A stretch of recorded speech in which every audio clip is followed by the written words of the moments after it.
Welcome to the No Excuses podcast, where the victim mentality dies. Here, we talk about mindset, success, money, and discipline. And today, we're bringing on somebody that actually lives it. This is Corvon Burgess, entrepreneur, real estate investor, marketer, business extraordinaire, right? He's the youngest black hotel owner in all of South Carolina. And today he's going to be having a conversation with us here about the real estate industry and real estate investment. Get your pen and paper out, get your phones out, open up your notes app, because you're going to learn a lot in the context of this conversation, and I don't want you to lose it. To make sure you don't lose it, make sure you hit that subscribe button and hit the notification bell so you can stay up to date on all of our videos on the No Excuses podcast. And with that, we're going to get right into it. Let's talk about starting with limited capital, okay? Because that's most people. You would agree with that, right? Very much, yes. Okay, so how much money did you start with when you bought your first property? Let's talk about the hotel deal that you did. Okay. So when I bought my first hotel property, technically the due diligence took so long. It took so much work, right? It took so much work to get these insurance claims and the insurance policies and get all the numbers verified. And I shut down the main moneymaker of my business in January, right? So January 2024, I wasn't doing any because at first my company at first from June 1st, 2023 up until about December was wholesaling real estate. And that's what made us break the six-figure like realm within those couple months. But when we were buying commercial real estate, we were so jacked up, like with like the first commercial consulting deal that we did with the mayor, and that really took us out. So when it came to our acquisition, I still kept my wholesaling cut off, right? So technically, we were running the company at that point on the little bit of savings we had and hopes and dreams. Technically, we had no money at that time because like we've been spending money to keep our company running, but we haven't been making money since December, right? Oh wow. So I bought my hotel for with pretty much no money. Like, You bought a hold on. You bought your hotel with no money. true, yes, You bought a hotel, like an actual hotel with no money. yes, yeah, man, That's incredible. yeah. I mean, That's it's incredible. it's OPM, exactly what it is, DZ. Man, like first of all, it took some intricate put togethers, and you have to find the right people for the right things, but it made sense, man. When you understand how to go in. Oh, also, I got paid to buy the deal. I got paid to buy that, by the way. What do you mean you got paid for it? I got a check at closing from my investors. How's that work? How's that work?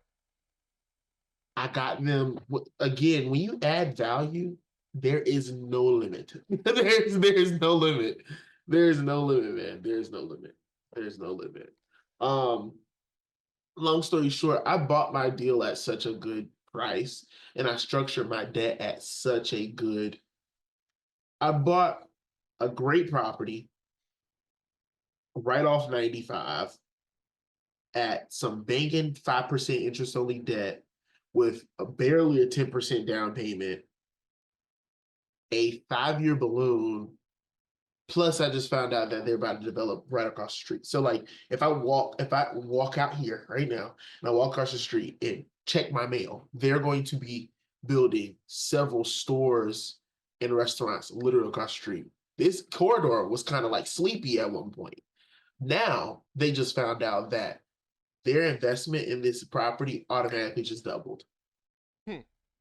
And that's not even the projections that because of the forced depreciation that I put into the property that got us to a higher evaluation. Just that development alone is going to, at that point, on top of what I already did to the property, triple the value of what we bought it at. So when you're giving investors opportunities like that and they're literally just sitting back and they're just getting their check, yes, you can get paid to buy real estate. I promise you, definitely you can. Wow. So Um, let's say somebody goes out and they want to do this. They want to buy real. Let's say they wanted to buy a hotel like you did, or let's say they wanted to buy a multi unit building, right? Mhm. Um, but let's say their credit score is like 450, which is like garbage. It's horrible, right? Um, can they buy that multifamily property? So my credit when I first started doing stuff with my credit was at like a 730. Hmm. My credit after I moved out of my apartment because my past roommate did not fulfill complete all their obligations. Hmm. My credit dropped down to 640. Hmm. Recently, I don't know what the heck just happened with student loans, but my credit is now subpar. um, but back when I bought my hotel, I was because of some because I'm telling you, man, I put a lot of trust. I put a lot of trust in my prior living engagement, and I tried my best to not make it very difficult for them, like transferring over utilities and stuff like that. That was going to be extremely expensive, and obviously, I got the short end of the stick. But I bought my hotel with like a 550 credit score at the You time. bought your And, hotel with a 550 credit score, yep, because but you nobody, didn't. But did you use your credit score to buy the hotel? not at all. But it was 550 at the time, It was so it doesn't matter then. not at all. Not one bit. You got to tell me. You got to see. Even people in the chat, are like cap, right? You gotta tell them how to do this stuff, man. You should give me a Google. um, but um yeah, man. So first of all, I don't like banks. There's two people I don't like. Hey, man, I'm on the same. I don't I like banks either. don't like banks and I don't like agents. Ugh, I don't like neither. I dislike both. Um, and I think I actually dislike them for the similar reasons. The underwriting and all these extra steps that they go through is I feel like is laborious, right? So like the BS that you'll go through when you're trying to buy a house and they have a agent. Oh my gosh, like it's so unnecessary. Like it's so unnecessary. Buying off market direct to seller is the best thing. You scoop past so much BS. Like a proof of funds letter, for Wait, example, I'm right? sorry. I'm sorry. Before you get into that, you said buying off market. Yeah, I don't buy anything off like Zillow or I'm so LoopNet or glad. I'm so glad you said it, bro. So you're buying properties that are not on the market yet, as well, yeah, no, right? I can look at a property and look at the sellers and figure out if they're in the right position. We're gonna Because come back to that because we're gonna learn about because okay, we're gonna come back to that. Go ahead and tell them because you said you bought it off. You said you bought it off market, and you said something about a proposal letter, correct? yeah, so what I did was I bought it off market, but how I got it is, and then when I had an acquisition specialist, I sent her out, but I talked to them. I called every hotel in this corridor. So there's my property, there's the one that me and the other influencers are working on buying that on the other side of 95.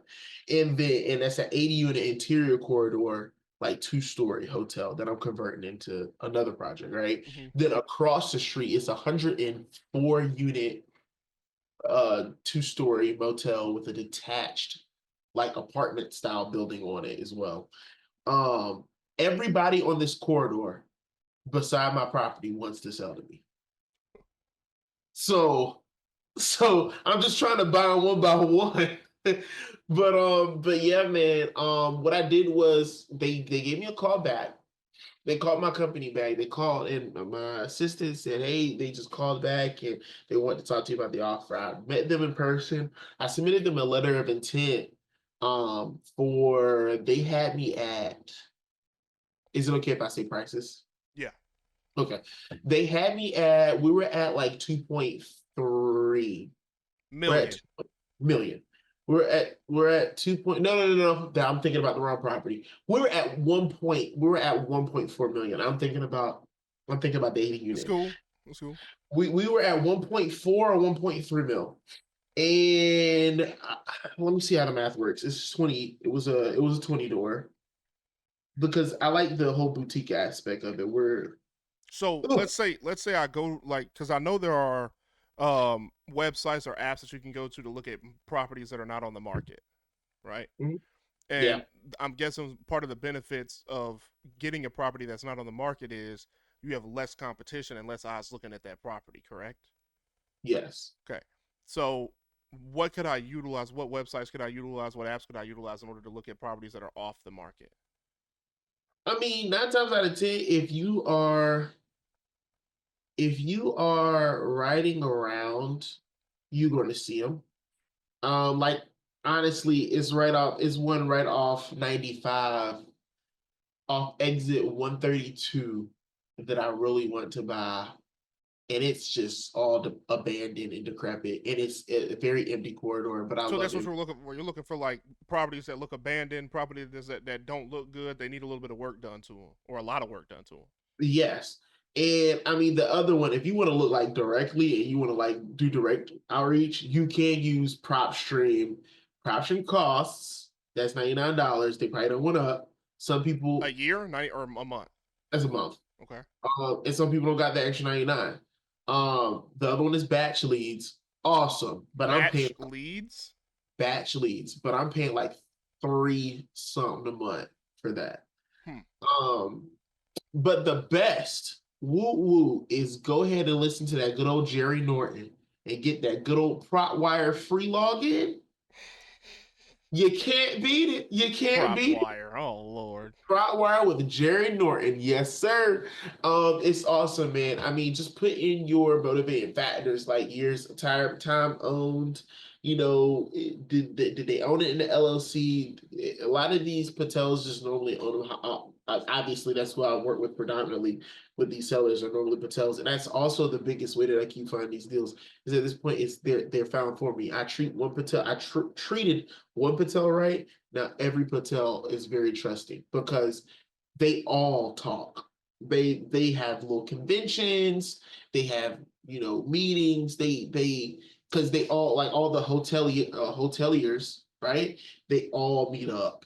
They all meet up. Like I think like at least once a quarter. They meet up other places, and no, they're not all related, but because that's a whole nother history lesson. But Right. it But tells us like they come from a certain city, but at that point, but they all are very connected. So obviously, in the hotel space, I'm an anomaly, very much. But I mean, I'm the youngest. I'm the youngest and the youngest Black hotel owner in definitely within this area of Clarendon County, but I believe in South Carolina. So, um, yeah, that ain't. So, I mean, obviously, it's an anomaly. It's so awkward, like phase you got to get past. But other than that, when you build those relationships, the deals come to you at that point. right. So we go out. We see a distressed property. Okay. Windows broken. Hedges are overgrown. That's what I'm a lawn care guy. I'm a landscaping guy. I do stuff outside. So Yeah. I can tell if since I do commercial, I can tell if a property is not being taken care of, and I can tell when it's abandoned because I can look at the hedges and I'm like, all right, the flower beds don't look like flower beds no more. They look like it's part of the yard. So ain't nobody doing this. So Exactly. um Exactly. so distressed properties like that, and you can even do that with single family homes, correct? You can do like, hey, distressed properties out Yeah. in the county. It's really easy to spot, something that don't look too good that you need to fix up, and you can try to buy these properties off market, have less competition, and then this is how you start getting into, now I don't want to go to the bank, so now I need to figure out where I'm going to get the money to buy this property from. Okay. So when I go talk to high schools and schools and stuff, this is the perfect example I give. I don't really write it out, but I'll explain it. Um, there is a 12 unit that I want to convert. It's a motel, but I'm actually going to partner with the technical college down here, turn it into 12 business suites and office area suites, right? For people, because they now have, which I've been wanting when I was in high school here, but they now have a real estate course. So kids are now graduating high school with their real estate license. Great. I still don't like agents, but I think that's a blessing for them. um, they are graduating with their cosmetology degrees. They're graduating with their nail tech. They're getting their nail tech certifications. There's a lot of big entrepreneurs within this market that are still doing hair at a mama kitchen. Um, Having those people funneled directly to an affordable business suite, a luxury business suites in Manning, the only ones that will be there, that will also not focus on just providing them a space, but that's utilities included, as well as we would help them with their marketing, help them retain customers, help with their booking, their system setup because they'll be young, right? We're primarily doing this for young entrepreneurs, Mhm. but it will be to build their business up. Then you would say, okay, well, Corvon, that's more of a charity than real estate. No, it's not. Because I'm getting that building for 200, a 12 unit. Listen to this, a 12 unit for $200,000, Cheaper than a house. cheaper than a house. Because Corvon knows how to negotiate. I can give the thing away for free for 3 months if I wanted to, and I'll still be okay. But it's because I buy right, right? But 12 units producing $900 a month, of course, factoring in 10% vacancy and your expenses because I'm paying for utilities and all that. So probably like a 45% expense ratio. 9 times out of 10, regardless. Say all that. Shay, I'm gonna do some quick numbers and I'm gonna show y'all something really quickly. So if you can write it down, write it down. If not, it's completely fine. 12 units, $900 a month. Okay. That's $10,800 a month. Okay. Take out 93%. No, sorry. That's $10,800 a month. We're talking about office space. So let's be even a little bit more conservative, right? Because we're talking about office space. So let's say it's a 15% vacancy. So I want to take out 85%. Mean I'm gonna lose 15% of my potential money, my opportunity cost.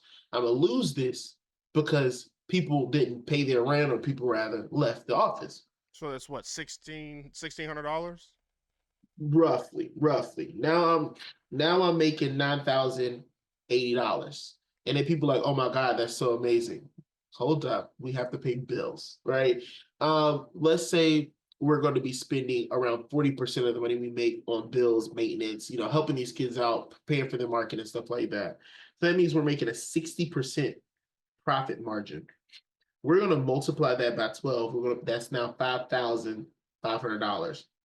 We're gonna multiply that by 12. I did this several times with high school students. I said, would you spend the $200,000 to buy this property and the $175,000 that it costs to fix this property and be all in $375,000 to make $66,000?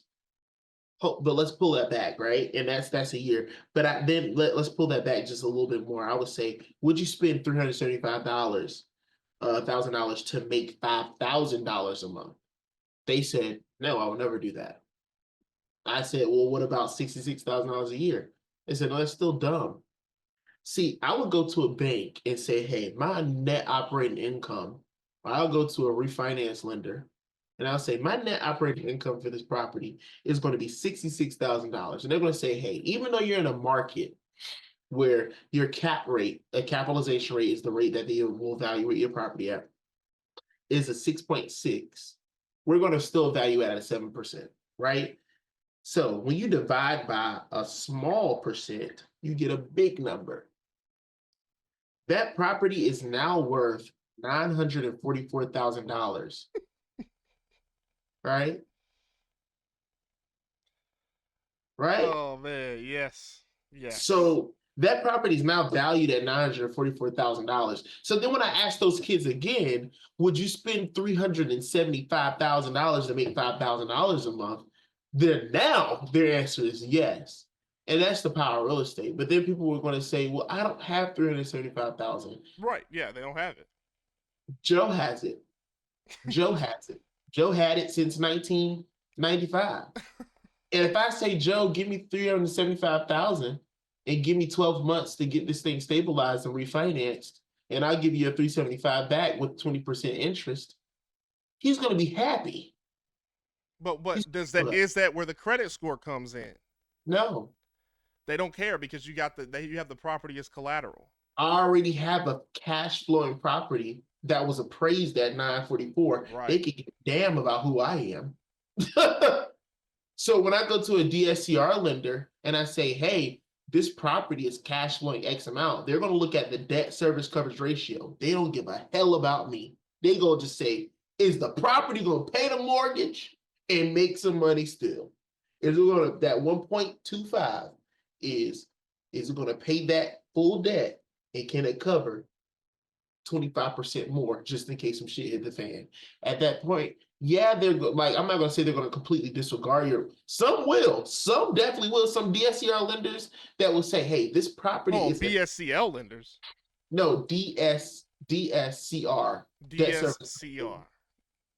Yeah. So at that point, Hmm. when the property is so well protected through equity, because you added the value, Joe said, okay, not only are you really doing a lot of good stuff here, you still just built $545,000 worth of equity in 12 months. And when I say, hey, Joe, give me the 375 and I'm gonna get this thing refinanced in 12 months, and I'm gonna give you 20% interest just for helping me out. He just made $75,000 in a year, and he didn't have to do nothing but write one check. And when you provide that value and you understand how to put all these pieces together, that is now where you can start building wealth. Hmm. So we get the property, right? We see it. We see his distress, right? We talk to some people. Hey, I want to buy this. We negotiate with them so we can get a good price on it.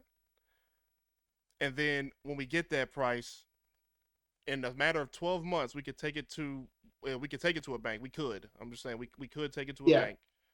And all right, what kind of loan or what is it? Are you refinance? You're not refinancing the property. You're just basically doing an appraisal, correct? Well, yeah, it depends. So say if you didn't have access to, if you didn't have a Joe, right? And you just had a Jill or you had a Tom. And Tom doesn't have 375, but Tom has 100,000. You might need to get a hard money lender or a lender that is very asset based, right? That say, hey, as long as this asset pencils out, like, okay, what is your plan? Okay, this plan is going to do this. What is the timeline? This will then equal this much profit, and this will be the future evaluation. Um, at that point, a hard money lender will give you 75% of the purchase price and 100% of the renovation. The reason why they're going to give you 100% of renovation is because why the hell would they give you money to buy some and you don't got no money to fix it up to make it worth something? That's stupid. So they're going to give you 100%. Now, some lenders might say 90, but most lenders who understand they're just trying to get a deal done, they're going to do 75% purchase and 100% rehab, right? Now the interest is going to kill you. It's going to be 11.5. It's going to be Yeah, 12. it's gonna because it's basically a personal like you're doing hard money lending. Your interest rate's gonna be high. Yeah, and that's the cost of capital. And that's the cost of capital. But when it comes to that, then now you can go to Tom because people say where the 25% going to come from, right? That I have to pay down. Tom he doesn't have 375, but he has $85,000 to give Right. you. Now, And then how do you get that from Tom? How do you get that from Henry? How do you get that from Enrique? How do you get it from them? you do what I just did. You do what I just did right before I got on here for the past couple hours. You look at it, you get a pitch deck together, you put together a solid plan, you put together solid numbers, you put together some 3D models, you make sure you know your shit, and then you present it. And when they ask you questions, first of all, be realistic. Shit will hit the fan. Shit will always hit the fan. When that's all they want to know. Because they're gonna see all this, you think, oh, I did really good. I did so good. They're gonna give me the money. They're gonna ask you, what if this happens? What if this happens? What if this happens? What if this happens? What if this happens? Your biggest capital raising strategy is contingency plans. Mm. When shit hits the fan, do we have a plan? Hmm. My contingencies are always front end based, right? My contingencies are always front end based. I didn't just say, I'm going to buy this property and then we're going to get some people to come in. We're going to get this thing full. What I did was I already talked to Central Carolina Technical College. I already facilitated that partnership. I, I'm not going to, my guarantee is the fact that this college has been running for years. This college is producing certified licensed business owners for years. These people are placing these people directly into our property. That is my contingency plan. Unless if that place burned down, well, now we may have got some problems. But long as that community college is still standing, so is our cash flow. And at that point, when you're having contingency plans that are backed by strong individuals or institutions through partnerships, that is one of your biggest, like, I tell people all the time, like the people you know are just so important. The people that you have at your disposal are so important because then you get the property, right? You get the property. Let's say you get the property, you got the money from Henry, okay? You got the money from him. You had a good deal. You got a good plan going. And you're gonna get it, right? You're gonna get the property. Now you got to fix the property up. So now you're stuck calling contractors and trying to get contractors to come in and fix the property up. Or you know a guy like me, and you call me and you say, "Hey, I got a property. I need some drywall fixed. I need some walls tore down. I need some drywall put up. I need some wiring, some electrical wiring fixed. I need some of that stuff done. Do you have anybody that can do that?" And I'm like, "Yeah, we do that." And then I call Juan, I call Enrique, and I call Carlos, and I said, "Hey, we're going to South Carolina. Pack your bags." And then I give you a good deal on it, so that because we both need to make money. I give you a good deal on it. You're making exactly. money. I make money off of the profit of doing the job, and now me and you just have a partnership. And if we do a good job, every single house that you get, you're gonna call me and you're gonna say, "Hey," or every single building you get, you're gonna call me and you'll say, "Hey, I got another one. Hey, I got another one." And I'm always gonna be ready. "Hey, we ready to go. Say the word." And that is not only networking, but that is also vertically integrating, right? Which is something I definitely want to do. And it's crazy. I actually just and just to kind of go back to the cost part. The craziest thing is I pitched this deal on one of my platforms that I'm on as a school, the SKOOL platform. I think that's Alex Hormozy platform or whatever. I'm a part of this funding group, and somebody said, "So you think you can really get that renovation done for 175,000?" I said, "Sir, my 20 unit got done for less." And it's because I don't get Bill and Jim, because Bill and Jim are going to, first of all, BS my job, Hmm. and Bill and Jim are going to charge me out the wazoo. Hmm. I'm going to get them folks. They're going to come out here, they're going to do a good job. They're going to get it done quick. They're going to get it done quick and they're going to get it done right. And On they're not delay, going to on delay. they're not going to BS me. They're not going to fast talk me. They're not Look, going to dude, BS me. you are They're going telling. to do good work. They're gonna get it done fast. They're gonna get it Yep. done cheap, and they Yep. gonna do the right thing because they know what happens if they do the wrong thing. Exactly. So I'm already with it. I'm already there, man. That's some good information, man. I appreciate that. Let me ask you something though. Do you think that it would be better for somebody that's just getting into this to start with a single family home or a multi-fam or like a duplex before they start getting into doing hotels and things like that? Or do you think they just need to grab their nuts and get into it? I would say you can do both, but let me tell you that I feel like something that people try to look down on, but I would never, ever in my life. That's why I'm starting this part of my company up literally now as we speak, starting this back up.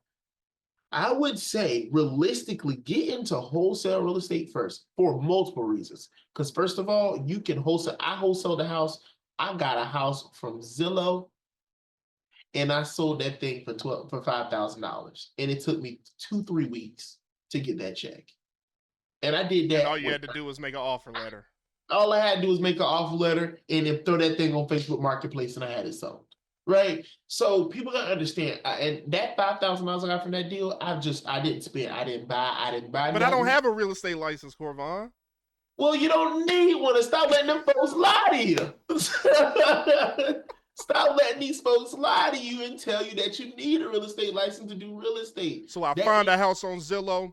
The house is that the price of the house on Zillow is 350,000.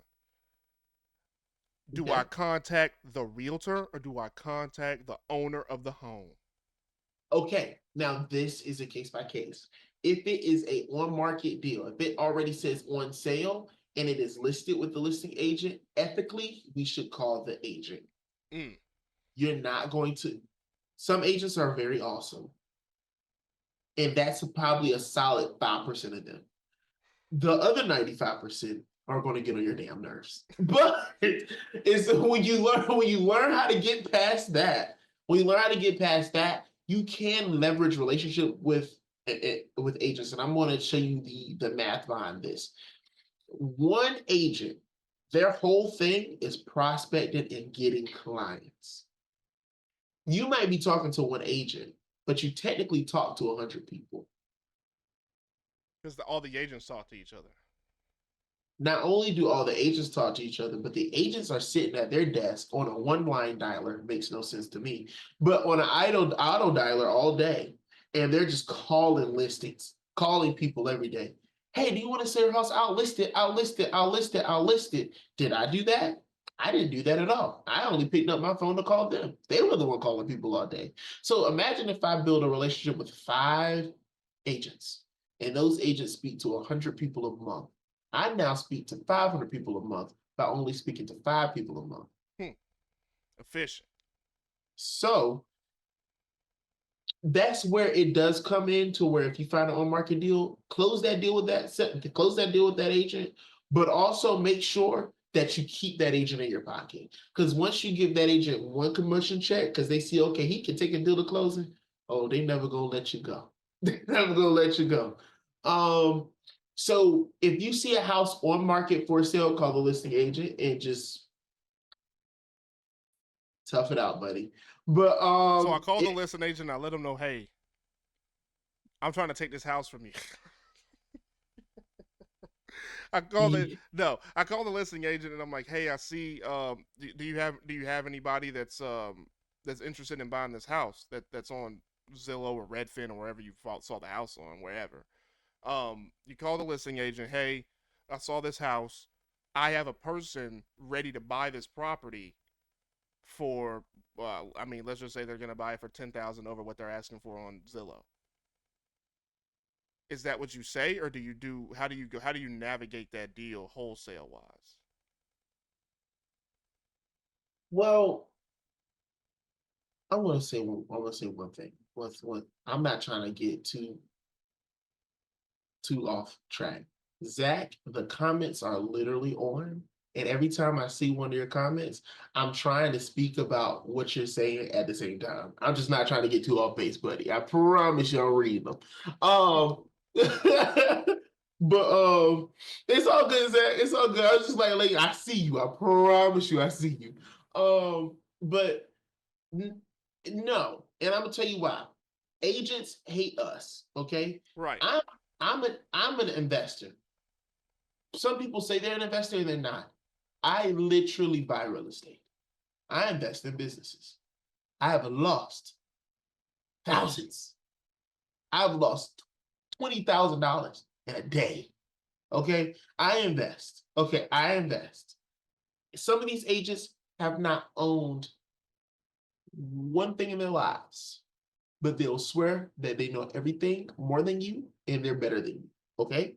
So, and I'm not trying to put a bad taste in your mouth about agents, but this is just the reality sometimes. But we have to understand that this is a very tight line that we walk with agents because technically they feel like we're taking money out of their pocket. Let me tell you why. When I get a wholesale deal for $100,000 house, my average assignment fee is $18,000 to $20,000 per deal. For $100,000 house, they'll be lucky if they receive a check for $3,000 commission wise. Hold up, because their broker is going to want 50% of that. Right. So they'll be lucky if they walk away with $1,500. Hold up, but they drove back and forth, back and forth. They spent money on signs, marketing, advertising, so they technically they lost $500. They'll be lucky if they walk away with $1,000, right? Corvon just got a $20,000 check and maybe had to pay an assistant $100 for the week. They are always going to hate us, and that's just something you got to get over. Okay, so when you call them, it's more of you have to make sure that you position yourself in a way that you don't become the hated suspect, because they do have something called a fiduciary duty. And that means they are supposed to act in the best interest of the seller. If they get an offer, they legally have to present it. That doesn't mean they will, and they don't give a damn. Okay, so if they feel like, oh, this is a wholesaler, or this is somebody who's going to make a profit bigger than mine, they might not even present your offer. Right. So the best way to present it is say, hey, I'm interested in the property. I would like to submit my offer for it. This is the numbers that I'm at. You can go ahead and present this offer to your seller and let me know within 12 to 24 hours. That'll be awesome. Now, say 12 to 24, I'm going to call you in 2 hours. Okay, because what's taking you so long? I'm going to call you. Hey man, And we getting to the money, man. yeah, we're getting to the money, because what are you? You're literally doing nothing. Text my offer. Don't text. Call. Go to their house and give them an offer. Okay. So do what you got to do. But I mean, talking to agent, that's a whole nother in the weeds thing. But in essence, you would call a listing. Hey, I see your house at 123 Main Street. I'm really interested in it. I did a little looking around there. I'm very familiar with the area. I ran some numbers on it, and I see that the listing price. Because if I was been sitting on market for 30 days, don't you think other investors done seen it? They're not going to buy it at the list price. Obviously, it would have been sold already. So automatically got to let them know off gate. My offer is not what you're asking. We're back to reality. Cool, good. You've been on market for 45 days. You overpriced. Let's wrap this up, right? So that, like, sometimes you do have to go into a conversation with an agent a little assertive, because they miss a very fundamental part, which is educating their sellers. And since they don't educate their sellers because they're just hungry for a listing, they don't tell the sellers that, hey, the price that you're asking for, it don't work. They just say, okay, and they put it on Zillow and pray that somebody is stupid enough to overpay for it.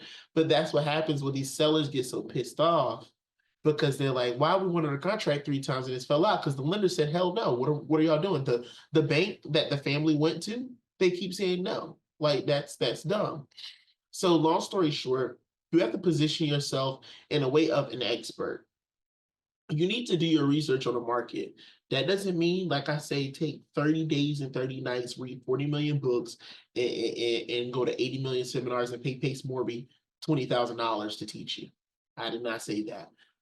Go into a market, understand the neighborhoods, see what neighborhoods does right, run some comps, run some comparable houses, see the house values, and make yourself an expert in that market. What are houses normally selling for? What are investors buying houses for?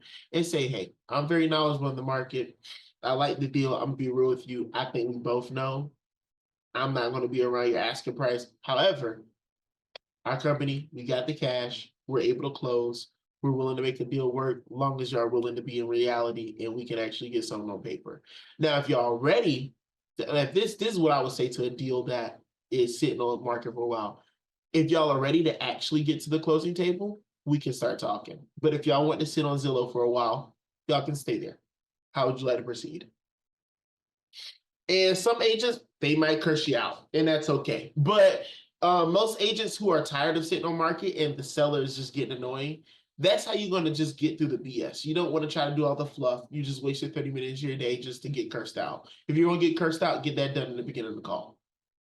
Soon as you do that and you get past that, now it's talking about the numbers. Now it's negotiating, and I'm kind of gonna let you go into the next topic after this. Please understand and remember, the agents do not own the house. Stop giving them the power like they do. They are just a representative. They're nothing but a mouthpiece. They're nothing but a paperwork handler. They hand the papers to the seller to sign. That's literally all they do. Remember that, because the agents will make you feel like they're in the power position. Long as you know and you approach the agent as, hey, respectfully, this is my offer. Let me know what the seller says. And you're negotiating, it can still feel like direct to seller if you approach it right. But if you let the agent assume power too early, they're going to take over the negotiations. Hmm. That's a good insight there. That really is good insight. So the yeah. So you got $5,000 off of doing that. Yes, within like 3 weeks. Did you? How did you find somebody to buy it? That's the real question. How did you get the buyer? Honestly, and this is kind of something about like DZ. DZ, this I guess is kind of gonna talk about what you're asking about. Acquisitions, it is not hard when you know how to talk to people.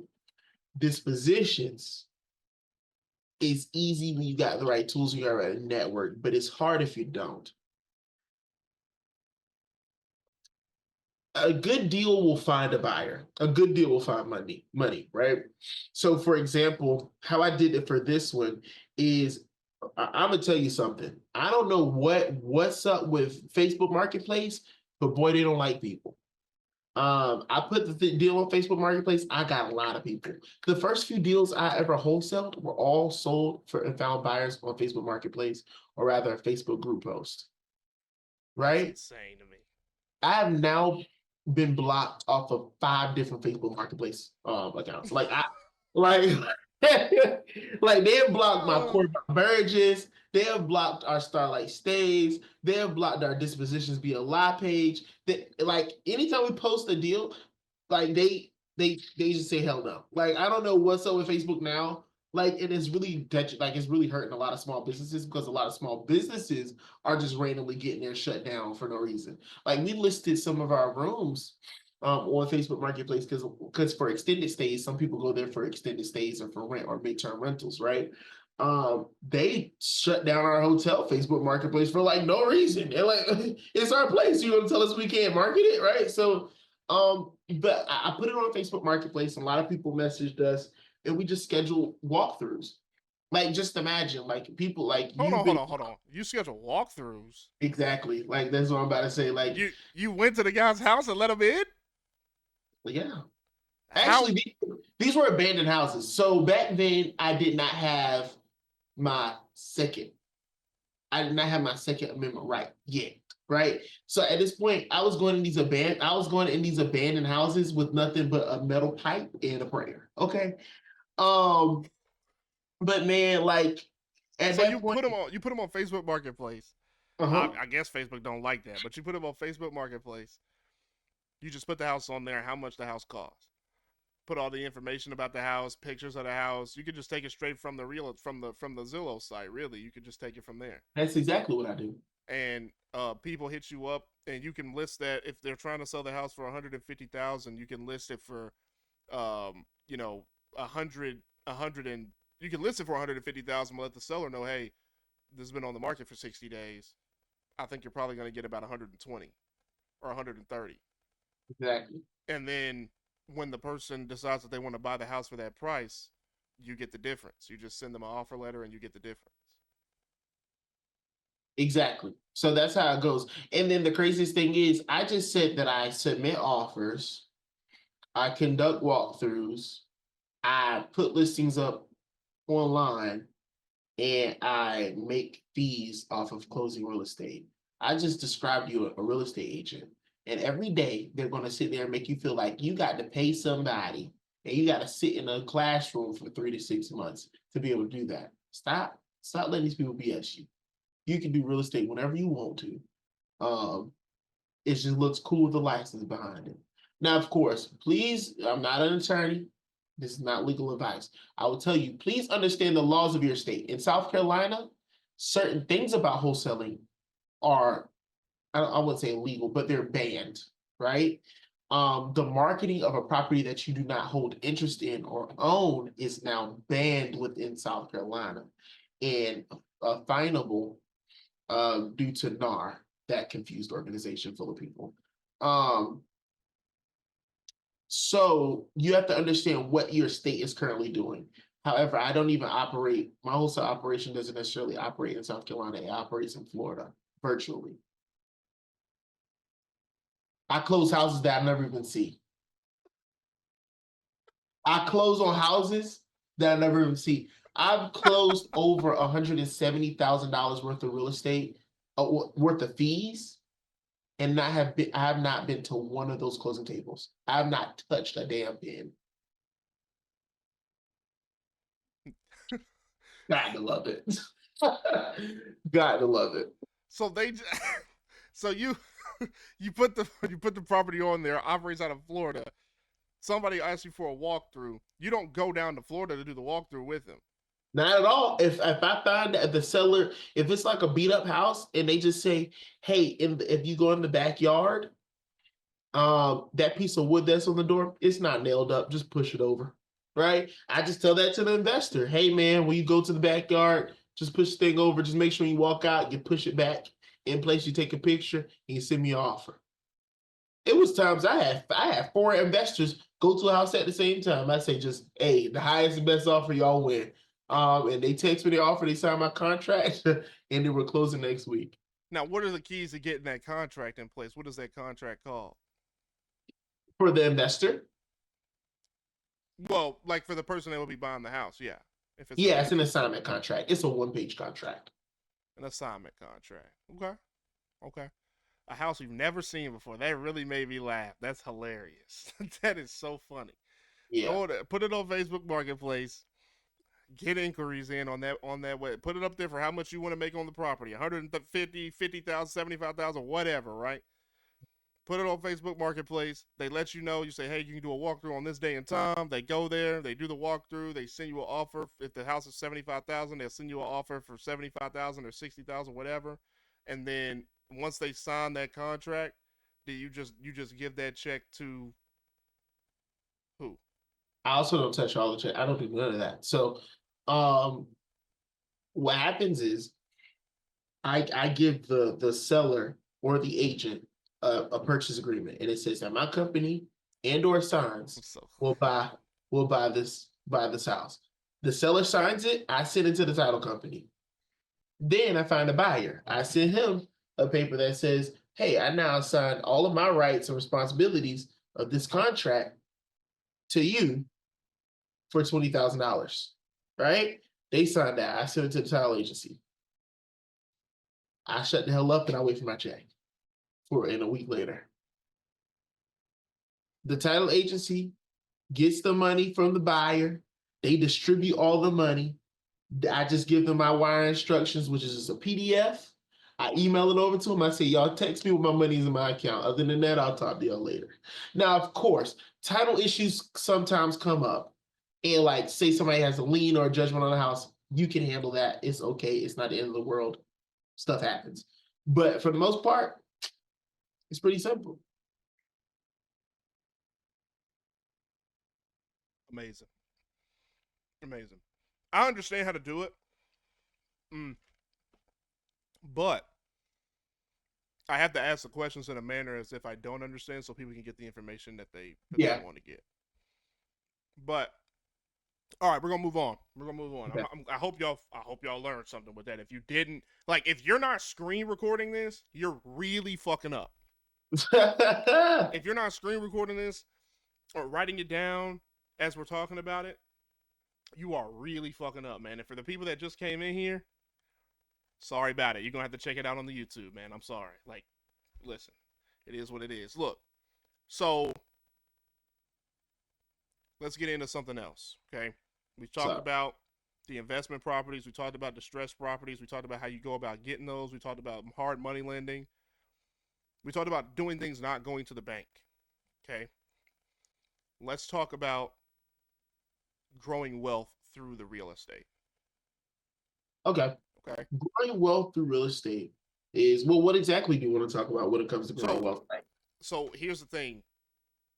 The first thing I want to know is what your formula is for, or like what your rule of thumb would be for your cash on cash return or your monthly profit goals? What is your formula for that when you're doing a property? Basically, I'm asking you when if they get this property, how do they figure out how much they need to charge? Um, okay.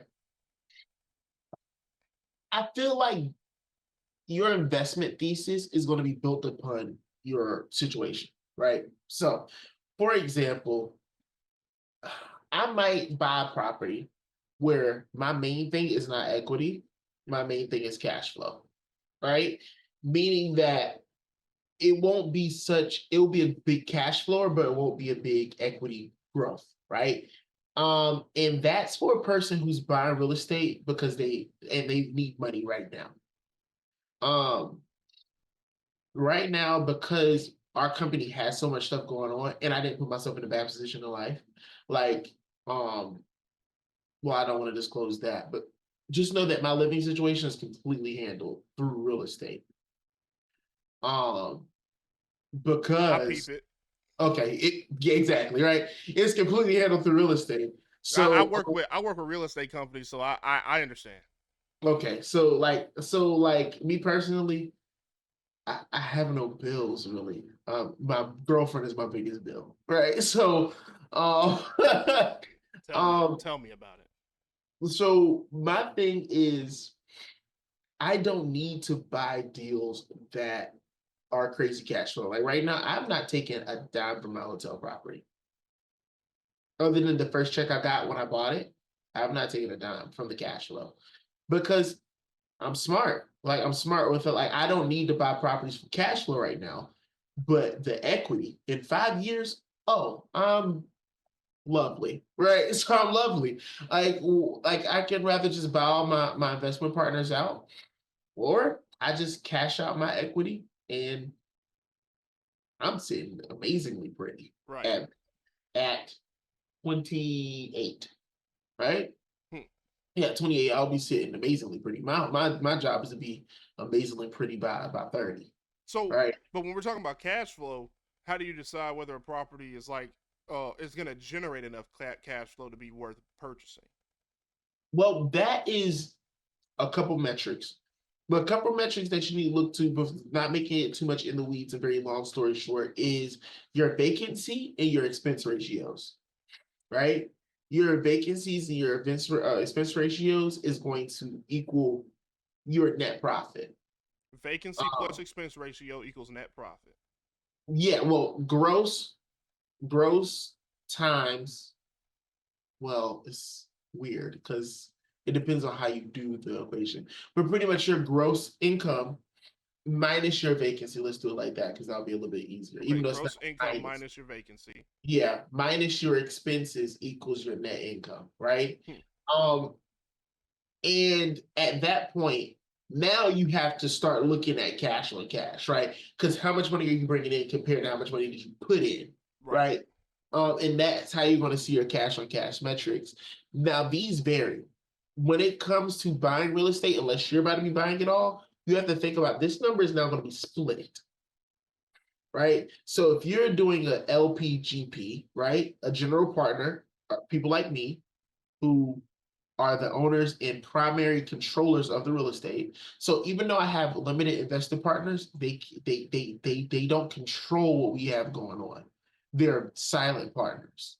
They can say, "Hey, I would like to see this," but ultimately they can't just say, "Boom, this is what it's going to be." Can they have voting rights? Yes, but that's operating agreement situation. For the most part, you have to think about a GP and LP. Say if the GP splits it 60% and the LP gets 40%, or the GP gets 40% and the LP gets 60%. You have to think about that it's not just your metrics now involved, it's what does investor want. But I'm gonna say if you buy an asset for X amount and you have to put X amount of money in, based upon how much money you get out is that cash on cash return, right? How much cash should I put on top of this? How much cash am I getting now? And what's the return based upon that? Most people are going to want, some people like 7 or 6 even. I don't know. It's a little weird to me. I feel like that sweet spot, you'll get an investor really nice at 8 to 9% cash on cash. And if they can at least 2.5x equity multiple, that means the money that they put in, if it can grow 2.5 times, double and a half, they would love that. Right. And of course, it's not going to happen instantly. It may happen 5 years through some equity buildup and Right. appreciation. Yeah. Equity's not immediate. Exactly. Right. And that may happen over time through equity appreciation. But here's my problem. Here's my thing. I don't have to wait too long for equity appreciation because I buy value add real estate and I force appreciation Hmm. by adding value. So an asset, I don't buy stabilized real estate because if you buy a stabilized business, you know, okay, the cash flow is coming. However, it's stabilized. It has no, it doesn't have the only appreciation it will see is market rate appreciation. Meaning, like, say if it's 3% every year, Yeah, that's right? nothing. That's nothing. But because I buy an asset, so I buy a $200,000 asset because it's so horribly running, and I can get it because it's so horribly running, but I can force it to make more money and because that's why commercial real estate is so much better than residential real estate. I can force a property. I can make a 400 square foot box worth $1 million with the right game plan. But you can't do that to a house because they're valued on two totally different levels. Commercial is valued on cash flow. Houses are valued on resale values of comps. Your neighbor can fuck up your evaluation if they sell for too cheap. Like, Right. and the appraiser is a whole nother thing. Like those people are crackheads sometimes. But but but when you really talk about wealth building, I think the biggest wealth building tool you can use is forced appreciation through buying distressed real estate and forcing appreciation through building value in it by making it make more money. Right. If you're buying a hotel, that's why I love hotel and motel conversions because a lot of these motels are like little and rundown, like they're a little rundown, but they're in a nice little area, but Mm-hmm. they're a little rundown. That's like that motel that you always pass by, like they're always Yeah, we in. got one here. We got one here. I think somebody got it though. I was gonna call you. I think somebody got it already. See, I need to be on that. See, but say if you make a hotel that's empty all the time, and they say, hey, just give me $100,000. I just want to be able to get out of it. Like we're technically losing $5,000 a month just to keep the lights on and keep this and property taxes, all that, right? If they just say, hey, just give me $150,000 of it, right? Because they just want to get out of it. But Right. I know that you just gave me 20 rooms, and that's 20 opportunities to make X amount of money. Right. And the bank is going to give me X amount of valuation based upon that. So that is the best wealth building tool. Yeah. Awesome. We're getting short on time. I don't want to take up too much. So the last question that I had for you, the last question that I had, this is touchy. Okay. What do you have to say to the people in the out in the world, out in the marketplace, that still, after all of the stuff that you said, they still feel like this isn't for them? They feel like this is for people that have special situations, that this is for people that just have the perfect, they have luck on their side, they have the perfect situation on their side. They feel like that this stuff isn't for them, especially black people, black men, black women. What do you have to say to those people that feel that way about what we're talking about? There's two answers. The first answer is the answer of somebody that wants to be a motivator. And the motivator says, uh, first of all, understand that I do understand that we have been put in several situations that make us feel unable.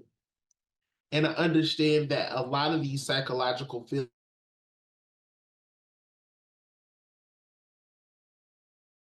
Did we lose them? I think we lost them. Oh no, I think we lost them. That's not good.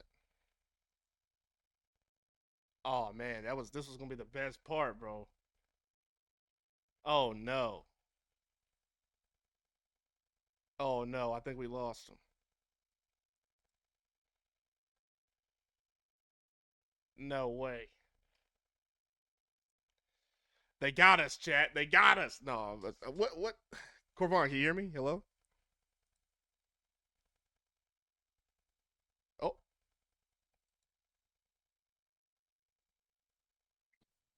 are you back?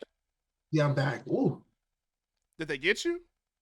I don't know. Jesus, I was started choking out of nowhere too. But yeah, What were you all saying? right. I'm sorry. So yeah, let me go back to this. So the motivator in me will say, "Hey, I understand that. I want to make. I understand that a lot of people have been through stuff, but I'm not also going to miss my chance to be very pro what I am. Um, Especially within our community, we have been put in some positions where we do feel powerless, and I understand it. I go to schools that are predominantly in bad situations, and they have grown up in such rough conditions that they don't think the things that I do are possible. And it's sad to see. And I understand that. But we do have to get past that because there are people that were not on there are people that were not on certain levels. People gotta understand that we ain't had it like that. We ain't had it like that. We had to get it like that.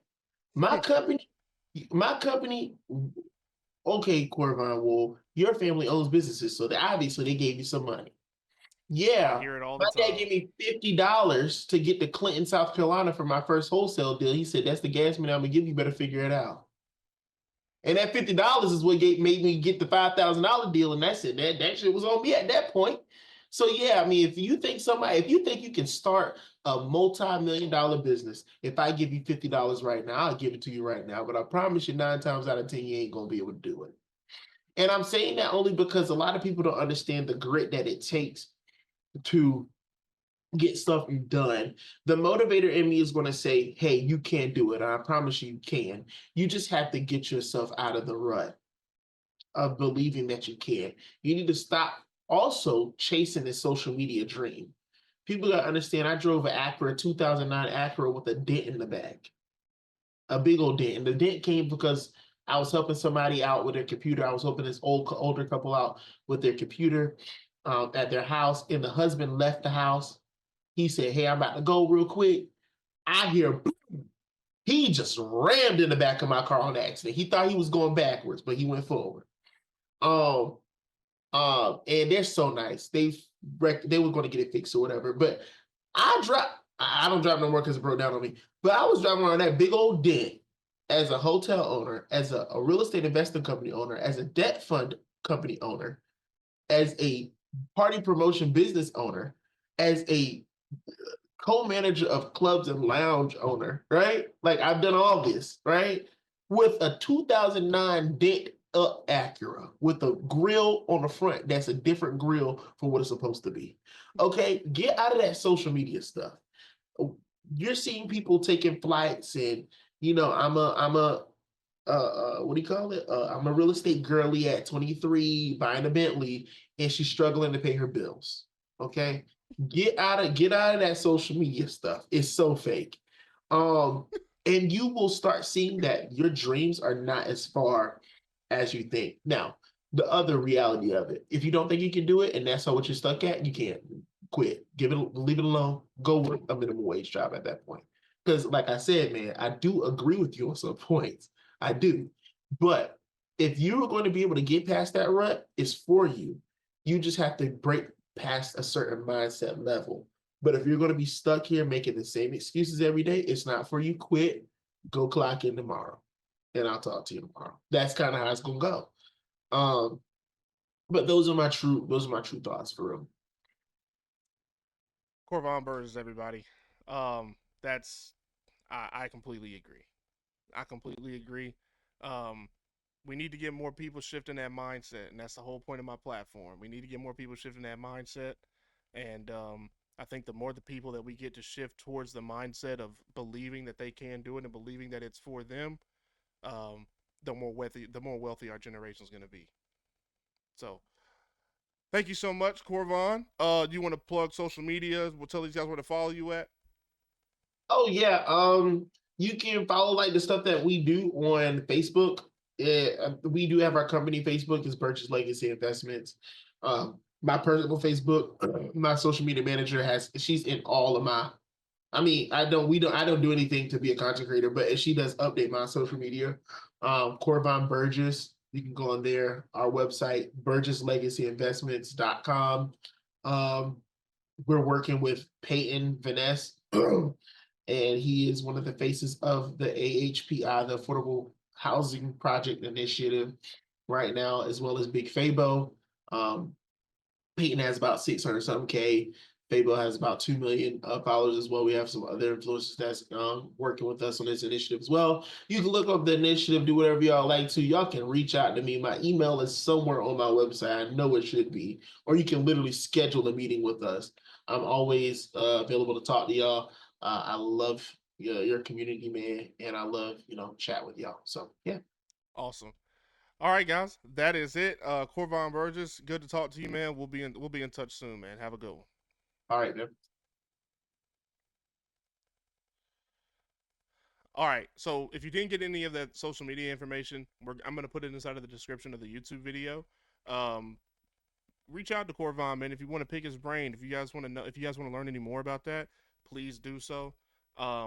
That's the end of it for everybody that was on the live stream that listened. Shout out to y'all. Congratulations. You probably just learned something just now.